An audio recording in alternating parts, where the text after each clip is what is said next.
जय हिंद दोस्तों। बिहार पुलिस सिपाही की परीक्षा के लिए आज के इस वीडियो में जीके जीएस से लगभग 50 अति महत्वपूर्ण प्रश्नों का रिवीजन करेंगे, जो कि बिहार पुलिस एग्ज़ाम के लिए काफ़ी ज़्यादा इम्पोर्टेंट रहेगा। और साथियों, आज आपको इस 50 प्रश्न में से कम 40 प्रश्नों के सही आंसर करने हैं। तो साथियों, आप सभी सेशन को बिना स्किप किए लास्ट तक पूरा ध्यानपूर्वक देखें। तो चलिए फटाफट से आप सभी लाइव में जुड़ जाइए। तो साथियों, पहला क्वेश्चन है, संवेग किसका माप है? भार का, द्रव्यमान का, गति के परिमाण का, या फिर डी वेग का माप है? बिल्कुल आपको सोच समझकर आंसर करना है। और साथियों, प्रत्येक स्टूडेंट को नीचे लाइव चैट में अपना अपना आंसर बताना है, जिससे आपका प्रॉपर तरीके से रिवीजन भी हो सके। तो साथियों, संवेग जो है ये किसका माप है? तो यहाँ पर पहले प्रश्न का सही जवाब है सी ऑप्शन। साथियों, संवेग जो है गति के परिमाण का माप है। संवेग की बात करें तो संवेग जो है एक सदिश राशि है, और संवेग बराबर क्या होता है? तो P बराबर m इंटू भी, यानी कि संवेग जो है द्रव्यमान और वेग का गुणनफल होता है। चलिए आगे बढ़ते हैं। गुरुत्व एक विशेष स्थिति है किसका? चलिए दूसरे प्रश्न के लिए आंसर कीजिए। गुरुत्व एक विशेष स्थिति है किसका? तो याद रखिएगा गुरुत्वाकर्षण का। गुरुत्व जो है एक विशेष स्थिति गुरुत्वाकर्षण की होती है। यहाँ पर सी ऑप्शन आपका सही जवाब है, गुरुत्वाकर्षण। चलिए आगे देखिए। यदि किसी वस्तु का घनत्व 981 किलोग्राम प्रति घन मीटर है, तो यह जल में डूब जाएगा, तैरेगा, जल में पूर्णतः डूबकर तैरेगा, या फिर जल से पूर्णतः बाहर रहकर तैरेगा? चलिए तीसरे प्रश्न के लिए आंसर कीजिए। बहुत ही शानदार लेवल का क्वेश्चन है। तो साथियों, सबसे पहले आपको पता होना चाहिए जल का घनत्व कितना होता है? तो 1000 होता है। कितना होता है? 1000 किलोग्राम प्रति घन मीटर। ये क्या है? जल का घनत्व है। और वस्तु का कितना है? तो 981, यानी कि जल के घनत्व से कम है वस्तु का घनत्व। इसका मतलब क्या है? तो ये तैरेगा। तो यहाँ पर बी ऑप्शन आपका सही जवाब है, तैरेगा। याद रखिएगा, अगर वस्तु का घनत्व जल के घनत्व से अधिक हो जाता, अगर यहाँ पे मान लीजिए वस्तु का घनत्व आपका हो जाता 1200 किलोग्राम प्रति घन मीटर, तो यह डूब जाता। तो तैरने के लिए हमेशा याद रखना है जल के घनत्व से कम घनत्व होना चाहिए वस्तु का घनत्व। आगे देखिए। इकाई लंबाई से गुजारने वाले तरंगों की संख्या को कहते हैं? तो देखिए साथियों, इकाई लंबाई से गुजरने वाले तरंगों की संख्या को क्या कहा जाता है? तो इसका सही जवाब है तरंग संख्या। सी ऑप्शन सही है, तरंग संख्या कहा जाता है। रानी पद्मावती का संबंध किस शहर से है? चलिए 5 के लिए आप सभी आंसर कीजिए। रानी पद्मावती का संबंध किस शहर से है? तो देखिए साथियों, रानी पद्मावती जो है चित्तौड़ के राणा रतन सिंह की पत्नी थी, और इनका संबंध जो है हो जाएगा चित्तौड़गढ़ से। तो यहाँ पर सी ऑप्शन सही है, चित्तौड़गढ़। आगे देखिए। बिंदुसार के शासनकाल में अशोक को किस अंचल का प्रशासक बनाया गया था? और साथियों, आपके जितने भी प्रश्न सही हो रहे हैं आप लोग कॉपी में लिखते चलिए। सेशन के लास्ट में आपको कमेंट करके अपना अपना स्कोर बताना है। तो यहाँ पर छठे प्रश्न का आंसर क्या हो जाएगा? तो इसका सही जवाब है ए और बी दोनों, यानी कि तक्षशिला और उज्जैन का प्रशासक बनाया गया था अशोक को। अशोक किनका पुत्र था? तो बिंदुसार का। याद रखिएगा। आगे देखिए। उत्तर भारत में गणतंत्र एवं राजतंत्र समूह की स्थापना हुई थी?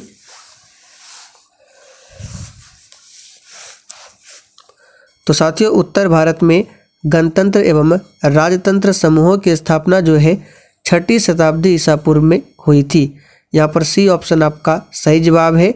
और याद रखिएगा साथियों, 6ठी शताब्दी ईसा पूर्व में भारत में कितने महाजनपद का उल्लेख मिलता है? तो 16 महाजनपद का उल्लेख मिलता है। किस शासक ने अपने को देवताओं का प्रिय कहलवाया था?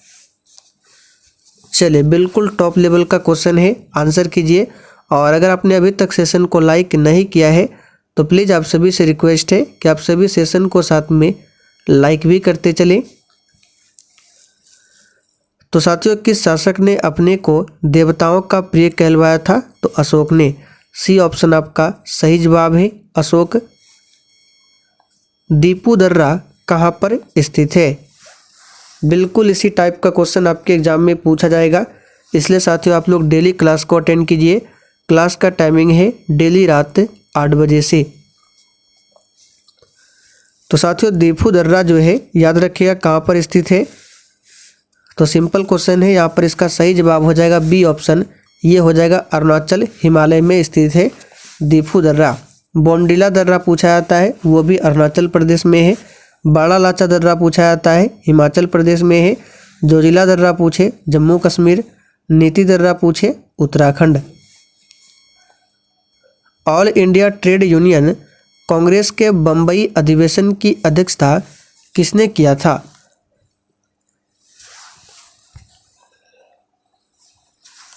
तो साथियों, all India trade union Congress के बम्बई अधिवेशन की अध्यक्षता जो है लाला लाजपत राय ने किया था।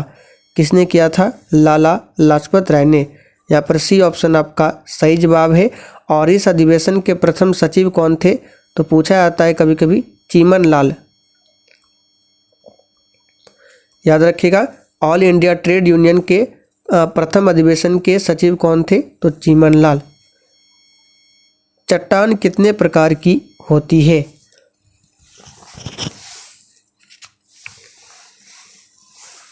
तो साथियों, यहाँ पर इसका सही जवाब क्या हो जाएगा? चट्टान जो है 3 प्रकार के होते हैं। कितने प्रकार के? 3 प्रकार के। कौन कौन से?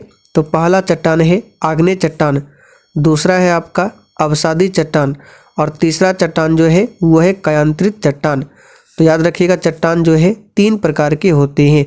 और जो दूसरा चट्टान है प्रकार का अवसादी चट्टान, इसी में कोयला, पेट्रोल आदि प्राप्त होता है। किस चट्टान से? तो अवसादी चट्टान से। भारत का सबसे पहला जल विद्युत कारखाना कहाँ पर स्थापित किया गया था?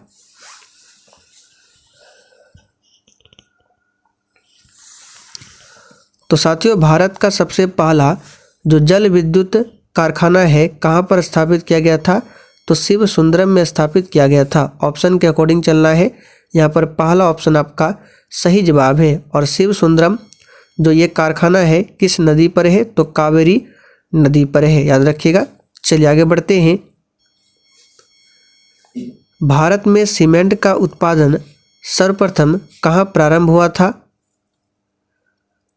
चलिए 13 नंबर के लिए आंसर कीजिए। एक भी प्रश्न को आपको स्किप नहीं करना है, सारे प्रश्न आपके एग्जाम के लिए काफ़ी ज़्यादा इम्पोर्टेंट है। तो प्यारे साथियों, भारत में सीमेंट का उत्पादन जो है सर्वप्रथम कहाँ प्रारंभ हुआ था? तो याद रखिएगा मद्रास में। बी ऑप्शन आपका सही जवाब है। मद्रास में सर्वप्रथम 1904 में। कब हुआ था? तो 1904 में। आगे देखिए, सूर्य के सबसे पास कौन सा ग्रह है? चलिए 14 के लिए आंसर कीजिए। और साथियों, अगर आप लोग एसएससी जीडी कांस्टेबल के लिए क्लास करना चाहते हैं तो कल से ही स्टार्ट हो चुका है। डेली दोपहर 3 बजे इसी चैनल पर कराया जाता है। अभी प्रीवियस क्वेश्चन चल रहा है एसएससी जीडी कांस्टेबल का, तो आप लोग इस क्लास को भी कर सकते हैं। तो साथियों, सूर्य के सबसे पास में जो ग्रह है ये है बुध ग्रह। याद रखिएगा, सौरमंडल का सबसे छोटा ग्रह भी है बुध ग्रह। और शुक्र ग्रह जो है ये पृथ्वी के सबसे नज़दीक ग्रह है। और साथियों, सौरमंडल में बुध और शुक्र 2 ऐसे ग्रह हैं जिनके पास एक भी सैटेलाइट यानी कि उपग्रह नहीं है। पृथ्वी का एकमात्र उपग्रह कौन सा है? तो चंद्रमा है। पृथ्वी की भूप्रपटी के पदार्थ या सतह के कठोर भाग को क्या कहते हैं?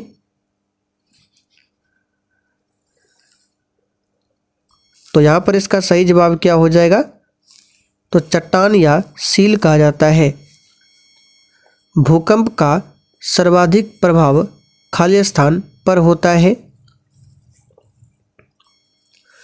अब यहाँ पे एक शब्द है भूकंप। तो भूकंप की तीव्रता को किस पैमाने पर मापा जाता है? तो रिएक्टर पैमाने पर। और भूकंप का अध्ययन कहलाता है सिस्मोलॉजी। और भूकंप मापने वाला जो यंत्र होता है वो सिस्मोग्राफ होता है। और साथियों, भूकंप का सर्वाधिक प्रभाव जो होता है अधिकेंद्र पर। सुनामी लहरें अधिक सक्रिय रहती है। तो साथियों, सुनामी लहरें जो है ये सबसे अधिक सक्रिय रहते हैं पश्चिमी प्रशांत महासागर में। विश्व की सबसे लंबी रिफ्ट घाटी कौन सी है? और साथियों, अगर आपको किसी भी प्रश्न में थोड़ा भी डाउट होता है तो आप लोग तुरंत कमेंट करके पूछ सकते हैं। और अगर आपने अभी तक टेलीग्राम चैनल को ज्वाइन नहीं किया है तो जाकर ज्वाइन कर लीजिए, क्योंकि क्लास का PDF आपको वहीं पर मिल जाएगा। तो विश्व की सबसे लंबी रिफ्ट घाटी जो है ये कौन सा हो जाएगा? तो यहाँ पर 18वें प्रश्न का सही जवाब है जॉर्डन नदी की घाटी। याद रखिएगा, विश्व का सबसे क्या है लंबी रिफ्ट घाटी है जॉर्डन नदी घाटी। प्रधानमंत्री की नियुक्ति कौन करता है?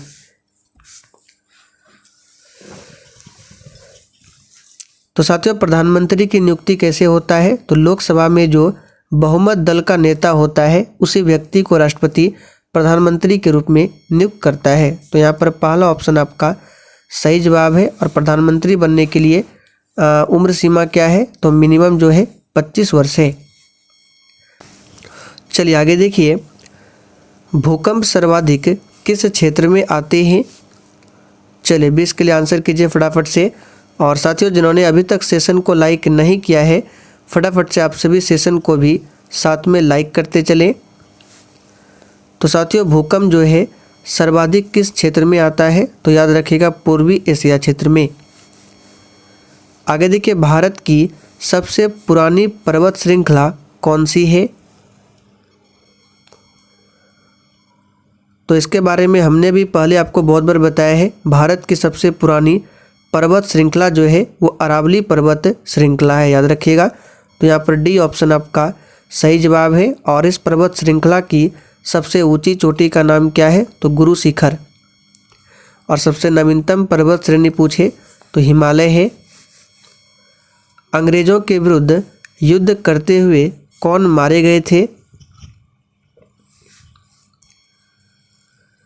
तो यहाँ पर इसका सही जवाब है टीपू सुल्तान। याद रखिएगा, चौथे आंग्ल मैसूर युद्ध जो कि 1799 में हुआ था, इसी युद्ध में टीपू सुल्तान की मृत्यु हो जाती है। तो यहाँ पर पहला ऑप्शन ही आपका सही जवाब है टीपू सुल्तान।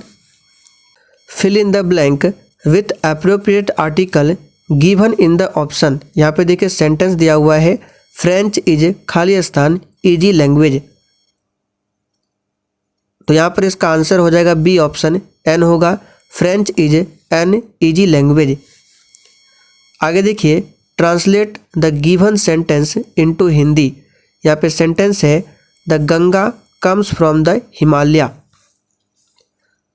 तो इसका हिंदी हो जाएगा गंगा हिमालय से निकलती है। आगे देखिए, कलिंग युद्ध में कौन सर्वाधिक प्रभावित हुआ था? तो साथियों, कलिंग युद्ध जो है ये 261 BC में हुआ था। याद रखिएगा। और इसमें सर्वाधिक प्रभावित हुआ था अशोक। बी ऑप्शन सही है। और यहाँ पे प्रश्न बनता है ये जो कलिंग है, कलिंग की राजधानी कहाँ पर थी? तो तोसली। याद रखिएगा, कलिंग की राजधानी कहाँ पर थी? तोसली। और कलिंग युद्ध का उल्लेख जो है अशोक के किस शिलालेख में मिलता है? तो 13वें शिलालेख में। इन सारे फैक्टों को ध्यान रखें। स्फिनिक्स किस प्राचीन सभ्यता से संबंधित है? तो साथियों, स्फिनिक्स जो है मिस्र की सभ्यता से संबंधित है। यहाँ पर पहला ऑप्शन आपका सही जवाब है। निम्न में कौन सा बिहार का राज्य के प्रतीक नहीं है? तो बहुत इजी क्वेश्चन है। राज्य के वृक्ष पीपल ये सही है। राज्य के पुष्प गेंदा ये भी सही है। राज्य के पक्षी गोरैया ये भी सही है। तो डी ऑप्शन ही गलत है। राज्य की नदी गंगा नहीं है। गंगा जो है क्या है? तो गंगा भारत की राष्ट्रीय नदी है, ना कि बिहार की राज्य की नदी है। ये राष्ट्रीय नदी है। जैसे जैसे अर्थव्यवस्था विकसित होती है, राष्ट्रीय आय में तृतीय क्षेत्र का अंश क्या होता है? तो यहाँ पर इसका सही जवाब है बढ़ता जाता है। काला पैगोडा के नाम से प्रसिद्ध इमारत कौन सा है? तो काला पैगोडा के नाम से प्रसिद्ध जो मंदिर है कोणार्क का सूर्य मंदिर है, जो कि उड़ीसा में है। यहाँ पर सी ऑप्शन आपका सही जवाब है, कोणार्क का सूर्य मंदिर। भारत का राष्ट्रीय जलमार्ग 3 किस राज्य में स्थित है? तो साथियों, भारत का जो राष्ट्रीय जलमार्ग 3 है ये केरल में स्थित है। यहाँ पर तीसरा ऑप्शन आपका सही जवाब है, केरल में। भारत सरकार द्वारा निम्न में से किस भाषा को शास्त्रीय घोषित किया गया है?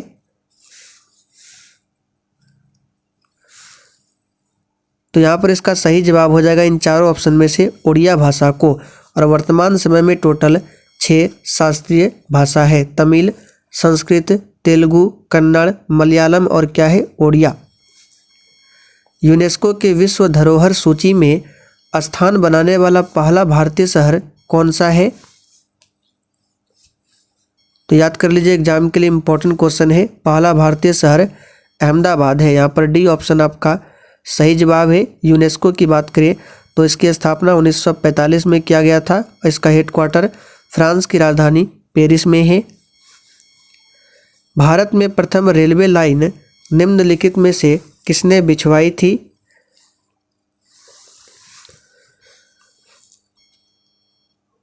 तो यहाँ पे लॉर्ड डलहौजी नहीं होगा। यहाँ पे क्या पूछा गया है, भारत में प्रथम रेलवे लाइन इन चारों ऑप्शन में से किसने बिछवाई थी?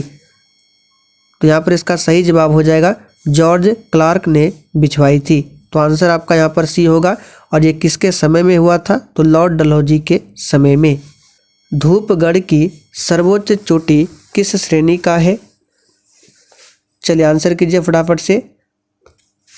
तो साथियों, धूपगढ़ की सर्वोच्च चोटी किस श्रेणी का है?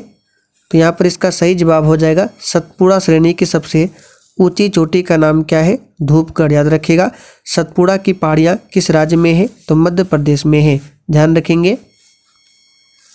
विश्व व्यापार संगठन की स्थापना कब हुई थी? तो साथियों, विश्व व्यापार संगठन की स्थापना जो है 1995 में हुआ था, 1 जनवरी 1995 में। तो सही जवाब है सी ऑप्शन। और इसका हेडक्वार्टर कहाँ पर है? तो जेनेवा में। Which word is the opposite of simple? तो सिंपल का आपको यहाँ पर अपोजिट बताना है, क्या होगा?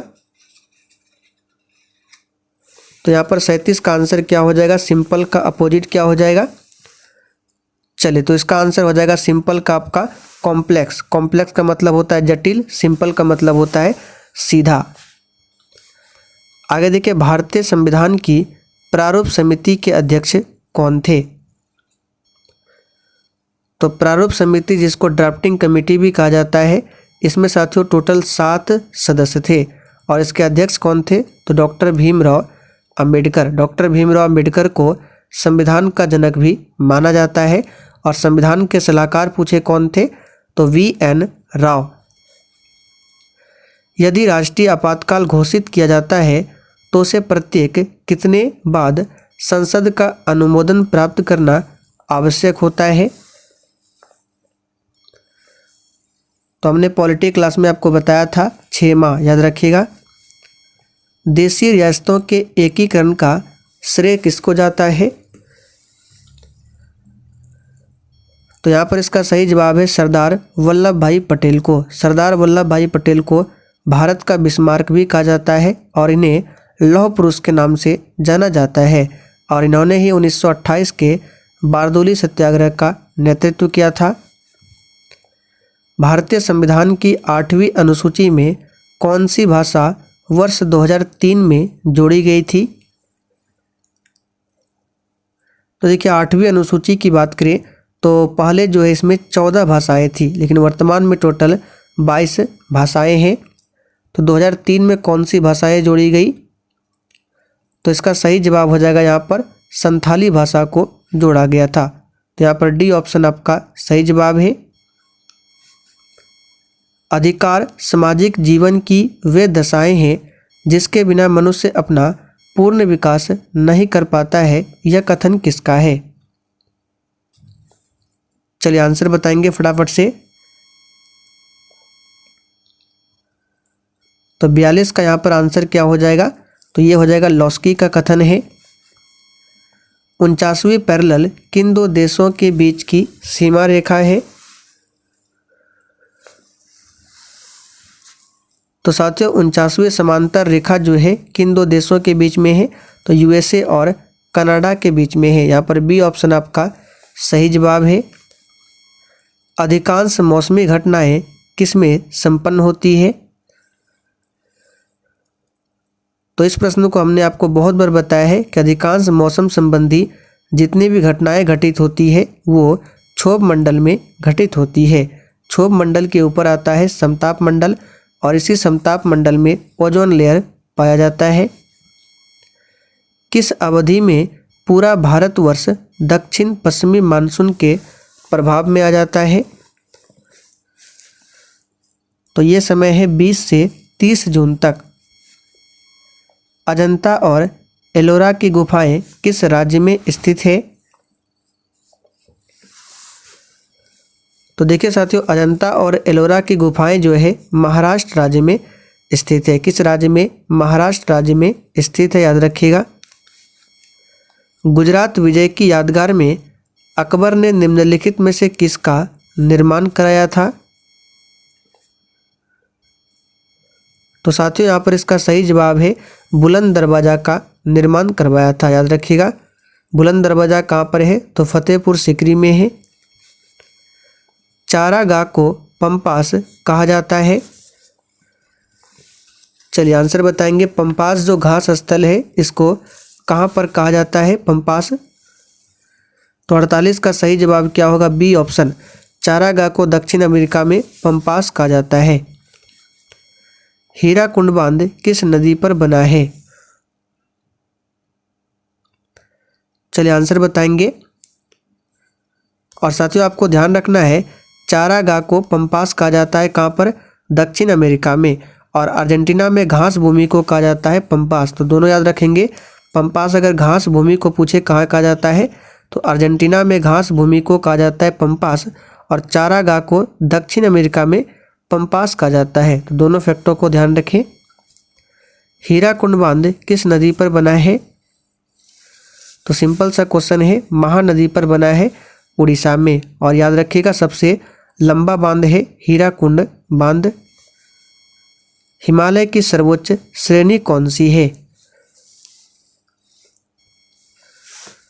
तो साथियों हिमालय की सर्वोच्च श्रेणी जो है ये हिमाद्री है। यहाँ पर बी ऑप्शन आपका सही जवाब है। और हिमालय जो है किस प्रकार के पर्वत का उदाहरण है? तो वलित पर्वत का उदाहरण है। और सबसे नवीनतम पर्वत श्रेणी है हिमालय। तो साथियों आज के लिए इतना ही। सेशन पसंद आया हो तो जाने से पहले आप सभी सेशन को लाइक करके और सेशन को जरूर शेयर करें। और सबसे पहले आप लोग कमेंट करके बताइए कि आप लोगों ने 50 प्रश्नों में से कितने प्रश्नों के सही आंसर किए हैं।